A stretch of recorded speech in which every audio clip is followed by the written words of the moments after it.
জাতীয় নাগরিক party NCP আজ দ্বিতীয়বারের মতো সংস্কার প্রস্তাবনাগুলো নিয়ে আলোচনার জন্য উপস্থিত হয়েছে। আমরা বারংবার বলে এসেছি যে বাংলাদেশ গত 50 বছরে যে শাসন কাঠামোর মধ্য দিয়ে পরিচালিত হয়েছে এবং বাংলাদেশের যে রাষ্ট্র কাঠামো, সেই রাষ্ট্র কাঠামোর মধ্যে স্বৈরতান্ত্রিক যে উপাদানগুলো থেকে গেছে, যে ফেসিবাদী উপাদানগুলো থেকে গেছে, তার কারণেই বাংলাদেশের জনগণ নানা সময়ে নিপীড়িত এবং নির্যাতিত হয়ে এসেছে। সেই স্বৈরতান্ত্রিক এবং ফেসিবাদী কাঠামোগুলো থেকে বাংলাদেশের সংবিধান এবং রাষ্ট্র কাঠামোকে উত্তরণ ঘটিয়ে একটি গণতান্ত্রিক রাষ্ট্রের দিকে আমরা কিভাবে নিজেদেরকে সামিল করতে পারি, সেই প্রচেষ্টার জায়গা থেকে বাংলাদেশের আপামর ছাত্র জনতা 24 জুলাই অভ্যুত্থানে তারা জীবন দিয়েছেন। তাদের জীবন দেওয়া, তাদের শাহাদাত বরণ করা যেন সার্থক হয়, বাংলাদেশ যেন অতীতের মতো ফেসিবাদী এবং স্বৈরতান্ত্রিক শাসন কাঠামোর মধ্যে না থেকে গণতান্ত্রিক উত্তরণের পথে নিজেদেরকে সামিল করতে পারে, সেই জায়গায় জাতীয় নাগরিক পার্টি এনসিপির পক্ষ থেকে মৌলিক সংস্কারের কিছু প্রস্তাবনা আমরা আজকে হাজির করেছি। বসুন্ধরা ডায়াপেন্ট এখন আরো উন্নত। এই হট এয়ার থ্রো টপশিট দ্রুত শোষণ করে সোনামণিকে দেয় কোমল অনুভূতি।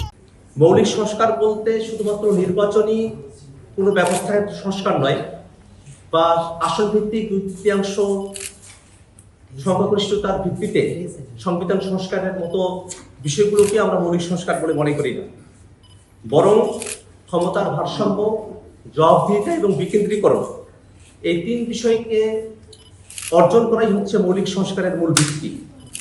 সেই মৌলিক সংস্কারের মূল ভিত্তিগুলোকে যদি আমরা অর্জন করতে চাই, সেক্ষেত্রে সাংবিধানিক এবং রাষ্ট্রীয় যে কাঠামো আছে সেখানে কিভাবে স্বৈরতান্ত্রিক এবং ফেসিবাদী যে উপাদানগুলো আছে সেগুলো থেকে আমরা মুক্ত হতে পারি, একই সাথে আমাদের সাংবিধানিক যে পদগুলো আছে সেগুলোতে নিয়োগের ক্ষেত্রে দলীয়করণের বাইরে এসে কিভাবে জাতীয় স্বার্থকে আমরা প্রতিফলিত করতে পারি, একই সাথে আমাদের বিচার বিভাগকে কিভাবে রাজনীতির মুক্ত করে সত্যিকার অর্থে ন্যায় বিচারের প্রতীক হিসাবে হাজির করা যায়, এই প্রত্যেকটা বিষয়কেই মৌলিক সংস্কারের অন্তর্ভুক্ত বলে আমরা মনে করি।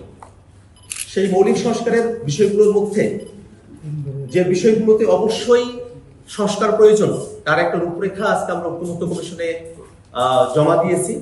সাংবাদিক বন্ধুদের কাছেও আমরা একটা কপি হস্তান্তর করব, আপনারা সেখান থেকে বিস্তারিত জানতে পারবেন। ইতিমধ্যে আমরা আমাদের প্রথম দফার কথাগুলো শেষ করেছি।